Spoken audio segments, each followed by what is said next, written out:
இந்த இடத்துல தற்போது துபாய் உள்ளிட்ட UAE அப்படியே மொத்தமாக ஒபெக் கூட்டமைப்புல இருந்தும் ஒபெக் பிளஸ் கூட்டமைப்புல இருந்தும் வெளியேறி இருப்பது யாருக்கு சாதகம் யாருக்கு பாதகம் என்று பார்த்தீங்கன்னா அமெரிக்காவுக்கு 100% சாதகமாகவும் சவுதி அரேபியாவுக்கு 100% பாதகமாகவும் இது மாறி இருக்கிறது.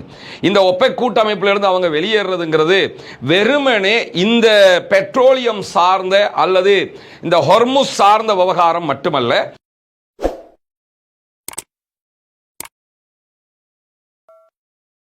அன்புக்கினிய சகோதர சகோதரிகளை நம் அனைவர் மீதும் ஏக இறைவனுடைய அமைதியும் கருணையும் உண்டாகட்டுமாக என்கிற பிரார்த்தனைகளோடு இன்றைய தினம் இந்த வீடியோவில் ஒபெக் கூட்டமைப்புல இருந்தும் ஒபெக் பிளஸ் கூட்டமைப்புல இருந்தும் மத்திய கிழக்கின் மிக முக்கியமான ஒரு பிசினஸ் மேக்னட்டாக இருக்கிற அல்லது பிசினஸ் ஸ்பாட்டாக இருக்கக்கூடிய அபுதாபி உள்ளிட்ட UAE மொத்தமாக வெளியேறி இருக்கக்கூடியதனுடைய பின்னணி தகவல்களை தான் பார்க்க இருக்கிறோம். நமக்கெல்லாம் தெரியும் ஒபெக் கூட்டமைப்பு என்பது ஒரு 11 நாடுகளை உள்ளடக்கிய ஒரு கூட்டமைப்பாக இருக்கிறது.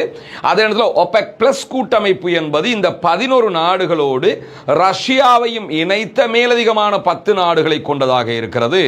இவங்க தான் உலகத்தில் எண்ணெயினுடைய க்ரூட் ஆயிலினுடைய விலையை தீர்மானிக்கிறவங்கிறத நம்ம புரிஞ்சுக்கிறோம். உலகத்தில் ஒவ்வொரு நாட்டிலையும் ஒவ்வொரு விலையில பெட்ரோல் டீசல் எரிபொருட்கள் விற்பனை செய்யப்படும். ஆனால் இதனுடைய மொத்த தாயாக இருக்கக்கூடிய க்ரூட் ஆயிலினுடைய விலையை தீர்மானிக்கிறது குறிப்பாக ஒபெக், அதிலும் குறிப்பாக சவுதி அரேபியா தான் உலகத்தினுடைய கிங் மேக்கராக இந்த விவகாரத்தில் இருக்கிறாங்க. இப்ப இந்த வீடியோவை நம்ம பதிவு செய்யக்கூடிய இந்த தருணத்தில் உலகத்தில் தற்போது ஒரு பேரல் கச்சா எண்ணெய் க்ரூட் ஆயில் $106 விற்பனை செய்யப்படுகிறது.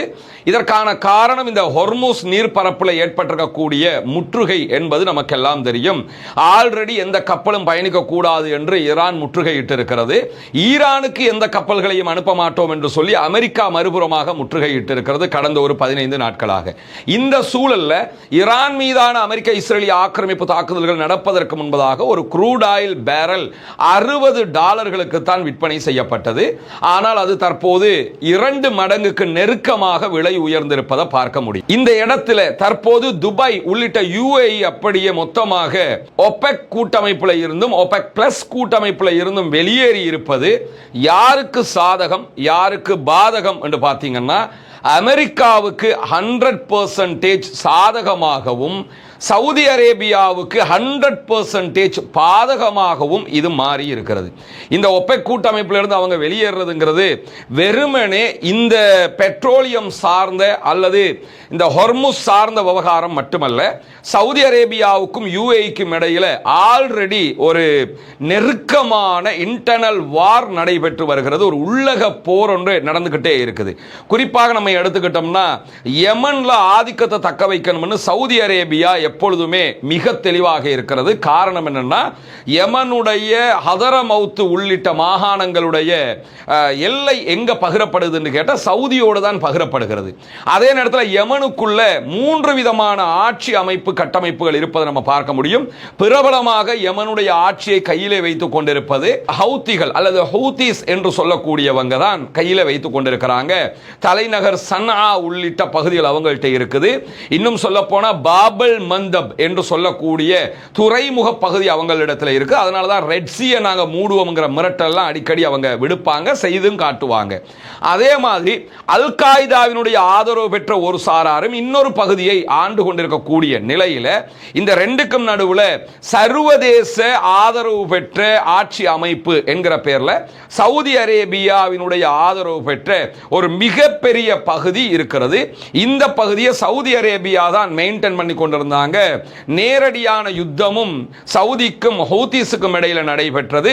அந்த ஹூத்திஸை கண்ட்ரோல் பண்றதுக்காக வேண்டிய இப்படியான ஒரு நிலைப்பாட்டை சவுதி எடுத்திருந்தது நமக்கெல்லாம் தெரியும். இந்த சூழல்ல தான் ஈரானுக்கும் அமெரிக்க இஸ்ரேலிய ஆக்கிரமிப்பு கூட்டு ராணுவங்களுக்கும் இடையிலான யுத்தம் ஏற்படுவதற்கு சரியாக 1 மாதங்களுக்கு முன்பதாக திடீரென சவுதி அரேபியா யமன்ல இருக்கக்கூடிய போர்ட் மேல 2 கப்பல்களுக்கு கடுமையான தாக்குதல்கள் நடத்தி அழித்திருந்தது இருக்கிறது. அந்த 2 கப்பல்களுமே யுஏஇக்கு சொந்தமான யுஏஇயால் அனுப்பப்பட்ட ஆயுத கப்பல்களாக இருந்தது. யுஏஇ என்ன பண்ணாங்கன்னா யமனுக்குள்ள இருக்கக்கூடிய ஹூத்திஸுக்கு எதிரான தரப்புக்கு ஆயுதங்களை கொடுத்துக்கிட்டே இருந்தாங்க. இந்த தரப்பு சவுதி அரேபியாவுக்கு எதிரான தரப்பாக வளர்த்து கொண்டே வரப்பட்டது. காரணம் என்னன்னா, ஆல்ரெடி யமனுடைய சில பகுதிகளை யுஏஇ கண்ட்ரோல் இருக்கக்கூடிய ஆயுததாரிகள் வைத்துக் கொண்டிருந்தாங்க. யுஏஇ பிளஸ் இஸ்ரேல் தான் அவர்களை வளர்த்து கொண்டிருந்தார்கள். இந்த நிலையில தான் யுஏஇனுடைய கரம் ஓங்கிவிடக் கூடாது, பிளஸ் இஸ்ரேலுடைய கரம் யமனுக்குள்ள ஓங்கிடக் கூடாதுங்கிறதுக்காக உடனடியாக ராயல் போர்சஸ் சவுதி அரேபியாவுடைய படைப்பிரிவுகள் தாக்குதல் நடத்தி யுஏஇனுடைய 2 ஆயுத கப்பல்களை அழிச்சது மட்டுமல்லாம வித்தின் 24 ஹவர்ஸுக்குள்ள யமனை விட்டு யுஏஇ வெளியே போகணும் என்று சொன்னாங்க. அது ரெட் லைனாகவே அறிவிச்சாங்க. உடனடியாக யுஏஇயும் யமனை விட்டு வெளியே வந்துட்டாங்க. இது ஒரு மிகப்பெரிய பிரச்சனை. தற்போது யமன்ல பெரும்பாலான பகுதிகள் சவுதி அரேபியாவுக்கு ஃபேவரான ஆயுத கூட்டணிகளுடைய கட்டுப்பாட்டிலே இருக்கிறது. இதை தாண்டி சூடானுக்குள்ள ஒரு உள்நாட்டு போர் நடைபெற்று வருகிறது. அந்த உள்நாட்டு போர்ல ஆல்ரெடி இருக்கக்கூடிய ராணுவ பிரிவுகளுக்கு ஆதரவாக சவுதி அரேபியா செயல்பட்டு வருகிற அதே நேரம் சவுதிக்கு எதிராக இருக்கக்கூடிய ஆல்ரெடி அங்க இருக்கக்கூடிய ராணுவ பிரிவுக்கு எதிராக இருக்கக்கூடிய துணை ராணுவ படைப்பிரிவு என்று சொல்லக்கூடிய ஆயுததாரிகளுக்கு ஆதரவாக முழுவதுமாக ஆயுதங்களை சப்ளை பண்ணி கொண்டிருக்கிறாங்க யுஏஇ.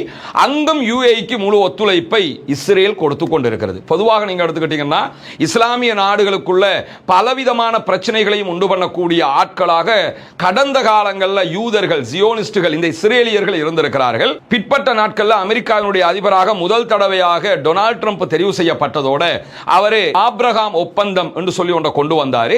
அந்த ஒப்பந்தத்தினூடாக இஸ்ரேலை தனி நாடாக அங்கீகரித்து அரபு நாடுகளோடு நட்பை உண்டாக்குகிற வேலையை செய்தார். அதில் உடனடியாக இஸ்ரேலோடு நட்பு பாராட்டிய நாடுகள் மிடில் ஈஸ்டுக்குள்ள யுஏஇயும் பஹ்ரைனும். மற்ற இந்த நாடுகளும் இதுவரைக்கும் உடனடியாக அவங்களை தனி நாடாக அங்கீகரிக்கல.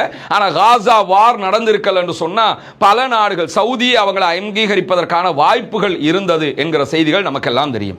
இந்த மாதிரியான சூழல்ல சூடானுக்குள்ளேயும் சவுதிக்கும் யமனுக்கும் இடையிலான முறுகள் தொடர்ந்து உச்சம் தொட்டு கொண்டிருக்கிறது. சவுதி அரேபியா அங்கும் இந்த நாடுகளை குழப்பி அடிக்கிற யுஏஇனுடைய இஸ்ரேலுடைய திட்டத்தை முறையடிக்கிற வேலையில் ஈடுபடுறாங்க. அது எந்த மாற்று கருத்தும் கிடையாது.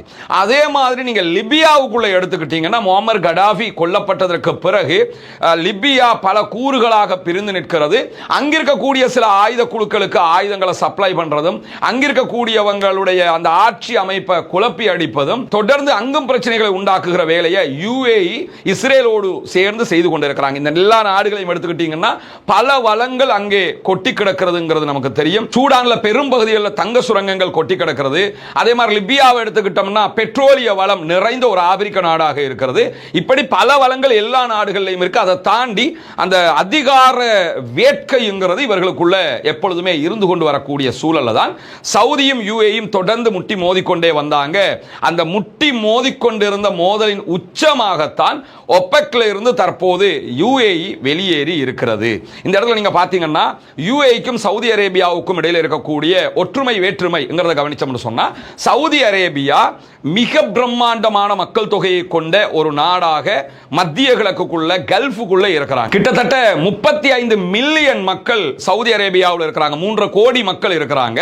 அதே நேரத்தில் சவுதி அரேபியாவுடைய பெட்ரோலிய வளத்தை நீங்க எடுத்துக்கிட்டீங்கன்னா யுஏஇனுடைய பெட்ரோலிய வளத்தை விட டபுள் மடங்கு இரட்டை மடங்கு வளம் கொண்டவர்களாக அவர்கள் இருக்கிறார்கள். அதே மாதிரி யுஏஇ நீங்க எடுத்துக்கிட்டீங்கன்னா யுஏஇ பெட்ரோலிய வளத்தில் சவுதியை விட கீழ்நிலையில் இருக்குது. மக்கள் தொகை என்று எடுத்துக்கிட்டாலும் சவுதியை விட மிக மிக குறைந்த அளவிலான மக்கள் தொகையை கொண்ட ஒரு நாடாக இருக்கிறது. எனவே இந்த க்ரூட் ஆயில் இருந்து வரக்கூடிய லாபத்தை நாட்டு மக்களுக்கு பங்கிட்டு அவர்களோடு அவங்களை சரிசமனாக வைத்துக் கொண்டிருக்கக்கூடிய விதங்களை அரபு நாடுகள் பொதுவாக செஞ்சு வர்றாங்க. ஏன்னா அந்த புரட்சிகள் வெடிச்சிடக்கூடாதுங்கிறதுக்காக வேண்டி அந்த வகையில் பார்த்தா துபாய் யுஏஇக்கு அந்த மக்களுக்கு செலவு செய்யறதுங்கிறது ரொம்ப ஈஸி. கொஞ்சம் மக்கள் தான் இருக்கிறாங்க, நிறைய கொடுத்துடலாம். ஆனால் சவுதியை பொறுத்தவரை நிறைய மக்கள் இருக்கிறாங்க, நிறைய அள்ளி அள்ளி கொடுத்துட முடியாது, ஒரு அளவுக்கு தான் கொடுக்க முடியும். இந்த 2 சங்கடங்கள் அவங்களுக்குள்ள இருக்கக்கூடிய நேரத்தில் இந்த ஒபெக்ல இருந்து வெளியேறக்கூடிய திட்டத்துக்கு அவங்க சொல்லக்கூடிய ஒரு காரணம் என்னன்னு கேட்டா ஒபெக் எப்பொழுதுமே சவுதி தலைமையில் இருந்துகிட்டு என்ன பண்ணுவாங்கன்னா குறைவான உற்பத்தி அதிகமான விலையை வைப்பது என்பது சவுதியினுடைய ஒரு அடிப்படையாக இருக்கிறது. இதைத்தான் டொனால்ட் ட்ரம்ப்பும் என்ன பண்றாருன்னா நீங்க ஒபெக் கூட்டமைப்பு சுரண்டிக்கிட்டு இருக்கிறீங்க அப்படிங்கிறாரு. அவர் எல்லா அரபு நாட்டையும் சுரண்டி எடுத்துக்கிட்டு அவர் போறாரு. இவங்க இவங்க கிட்ட காசா எடுக்கிறாரு, பெட்ரோல் எடுக்கிறாரு, எல்லாத்தையும் எடுக்கிறாரு. ஆனா இதெல்லாம் எடுத்துட்டு என்ன சொல்லுவார்னா, ஒபெக் கூட்டமைப்பு மற்ற நாடுகளை சுரண்டுது அப்படிம்பாரு. இதையே தான் யுஏயும் வாதமாக முன் வச்சாங்க. நம்ம விலையை ஏத்துறதை விட தயாரிப்புகளை கூட்டி நம்மனா நல்லா இருக்குமே. ஏன்னா யுஏயினுடைய பெட்ரோல் வளத்தில் இன்னும் எடுக்க வேண்டிய பெரும்பகுதி இருக்கிறதுனால அவங்க அதிகமான தயாரிப்புக்கு தயாராக இருக்கிறாங்க. ஆனா ஒபெக் கூட்டமைப்பை பொறுத்தவரையில ஒரு நாளைக்கு க்ரூட் ஆயில் இத்தனை பேரல்கள் தான் எடுக்கணும் என்கிற ஒரு அளவு திட்டத்தை பொதுவாகவே வைத்துக் கொண்டிருக்கிறாங்க. இதை யுஏஆல பின்பற்ற முடியாதுங்கிறதெல்லாம் கிடையாது. யுஏக்கு இனிமே சவுதிக்கு கீழே இருக்க முடியாது. சவுதிக்கு கண்ட்ரோலாக நாம கல்ஃப் கண்ட்ரீஸ் அல்லது நம்ம ஒபெக் கூட்டமைப்பு, நம்ம வேற கூட்டமைப்பு என்கிற ரீதியில் இருக்காம அவங்க முழுவதுமாக அமெரிக்க இஸ்ரேல் கோலேஷனுக்குள்ள போறாங்க. அமெரிக்க இஸ்ரேலிய தலைமையில ஒரு முழுமையான பாதுகாப்பு ஏற்பாடு தங்களுக்கு வேண்டும் என்கிற நிலையை தான் கையிலே எடுத்திருக்கிறார்கள். ஒரு சில நாட்களுக்குள்ளாக அமெரிக்காவுக்கும் இஸ்ரேலுக்கும் யுஏக்கும் இடையில ஒரு பரந்துபட்ட ஒப்பந்தம் ஏற்பட்டால் கூட அதிலே சந்தேகிப்பதற்கு எதுவும் இல்லை. அதே நேரம் சவுதி அரேபியாவை எடுத்துக்கிட்டோம்னா, சவுதி அரேபியா அமெரிக்காவோடு நெருங்கிய நட்பை பாராட்டுகிற நாடாக இருந்தாலும் ராணுவ ரீதியாக தற்போது அமெரிக்கா விட்டு கொஞ்சம் தள்ளி வருகிற காட்சிகள் நீங்க பார்க்கலாம். F-35 விமானங்கள் அவங்க கேட்டுக்கிட்டு இருக்காங்க. அதை தருவோம் என்று டொனால்ட் ட்ரம்ப் சொன்னாலும் இன்னும் அதற்கான முழுமையான ஒப்பந்தங்கள் கைச்சாத்திடப்பட்டதாக செய்திகளை நம்ம பார்க்க முடியாத அதே நேரம் அணு ஆயுதத்தை ஈரான் பெற்றுக்கொண்டு விடும் என்கிற ஒரு நிலை இருக்கிற போது தனக்கு அணு ஆயுதம் தேவை என்கிற அடிப்படையும் சவுதிக்கு இருக்கிற காரணத்தினால பாகிஸ்தானோட ஒரு நெருங்கிய மிலிட்டரி ஒப்பந்தத்தை அவங்க பண்ணியிருக்கிறாங்க. டர்க்கியோட பண்ணியிருக்கிறாங்க, ஈஜிப்டோட பண்ணியிருக்கிறாங்க. மிடில் ஈஸ்டில் குறிப்பாக கல்ஃப் கண்ட்ரீஸ் அல்லாத அரபு கண்ட்ரீஸ்களோட ஒப்பந்தங்களை போட்டு ராணுவ வலிமையை அதிகரித்துக் கொண்டே வருகிறது சவுதி அரேபியா. இதுவும் யுஏஇக்கு பிடிக்காத ஒரு காரியமாக மாறிக்கொண்டிருக்கிறது. ஏன்னா அவுட் ஆஃப் கல்ஃப்ல இருக்கக்கூடிய அரபு கண்ட்ரீஸோட இவங்க நெருங்குறாங்க. குறிப்பாக ஈஜிப்டோட நெருங்கியது. அதே போன்று யூரோப்பினுடைய எல்லையில் இருக்கக்கூடிய டர்க்கியோட இவங்க ராணுவ ஒப்பந்தங்களை வச்சுக்கிட்டது. இதுவெல்லாமே சவுதி அரேபியா ஒரு அரபிக் நேட்டோவை உருவாக்குவதற்கான வேலையில் ஈடுபடுறாங்க. காரணம் என்னன்னு கேட்டா, டர்க்கி இடத்துல அணு ஆயுதம் இல்ல, ஈஜிப்ட் இடத்துல அணு ஆயுதம் இல்ல, சவுதி இடத்துல இல்ல, ஆனா பாகிஸ்தான் இடத்துல இருக்கிறது. எனவே அணு ஆயுத பலம் கொண்ட ஒரு நாடு நம்மளோட இருக்கு. இந்த 4 நாடுகள்லையும் மிக முக்கியமாக ஆயுத பலம் கொண்ட நாடுன்னு எடுத்துக்கிட்டோம்னு சொன்னா பாகிஸ்தான் தான் இருக்கிறாங்க. அதுக்கு பிறகுதான் டர்க்கி கூட. டர்க்கி நிறைய தயாரிக்கிறாங்க, ஆனா ஆயுத பலம்னு வந்துட்டா பாகிஸ்தான் தான். அதனால தான் பாகிஸ்தானோட ஒப்பந்தம் போடப்பட்டதோட சவுதி அரேபியா செய்த சில வேலைகள் என்னன்னு கேட்டா, பாகிஸ்தானுடைய தாக்குதல் விமானங்கள், பாகிஸ்தானுடைய மிக முக்கியமான சில படைப்பிரிவுகளை சவுதியில கொண்டு வந்து நிறுத்திட்டாங்க. 2 வீக்குக்கு முன்னாடியே அந்த வேலைகளை அவங்க பார்த்துட்டாங்க. அதே மாதிரி சவுதி அரேபியாவுடைய படைப்பிரிவுகளுக்கு கடந்த 40 ஆண்டுகளுக்கு மேலாக பயிற்சி கொடுப்பதே பாகிஸ்தானுடைய ராணுவம் தான் என்பதும் ரகசியமான பரகசியம் என்பதை புரிந்து கொள்ளுங்கள். அதை தாண்டி 2-3 நாட்களுக்கு முன்பதாக இந்த ஒபெக்ல இருந்து இவங்க வெளியேறதுக்கு முன்பதாக லிபியாவில் இருக்கக்கூடிய படைப்பிரிவுகளுக்கு பாகிஸ்தான் வழியாக சவுதி அரேபியா ஆயுதங்களை கொட்டி கொடுத்திருக்கிறது. இதுவும் யுஏஇக்கு தாங்க முடியாத ஒரு இழப்பாக மாறி இருக்கிற காரணத்தினால தான் சவுதி அரேபியாவுக்கு கீழே நம்ம இருக்கிறத விட அமெரிக்காவுக்கும் இஸ்ரேலுக்கும் கீழே நம்ம போயிருவோம் என்கிற முடிவுக்கு யுஏஇ தெளிவாக வந்துட்டாங்க. அதை தாண்டி நம்ம இந்த ஈரான் மீதான யுத்தத்தை எடுத்துக்கிட்டோம்னா, ஈரான் மீதான யுத்தத்தில் ஈரானோட சண்டை பிடிக்கத்தான் வேணும், ஈரானை தாக்கத்தான் வேணும் என்கிறதுல கங்கணம் கட்டிக்கிட்டு நின்றது யாருன்னு கேட்டா யுஏஇ. சவுதி அரேபியாவை பொறுத்தவரையில் ஈரானை தாக்குவதற்கான தன்னுடைய தளங்களை கொடுத்தார்கள், தங்களுடைய விமான நிலையங்களை கொடுத்தாங்க, வான்பரப்பை கொடுத்தாங்க.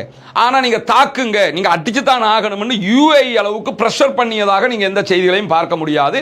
முழுவதுமாக அமெரிக்காவுக்கு இன்ன வரைக்கும் நீங்க யுத்தத்தை நிறுத்தக்கூடாது, ஈரானோட சண்டை தான் பிடிக்கணும் என்று சொல்லி இஸ்ரேல்ல ரேஞ்சுக்கு நின்றுக்கிட்டு அழுத்தம் கொடுக்கிறது யாருன்னு கேட்டால் யுஏஇ தான் கொடுத்து கொண்டிருக்கிறாங்க. சவுதி அரேபியா அந்த அளவுக்கு அழுத்தங்களை கொடுக்கல.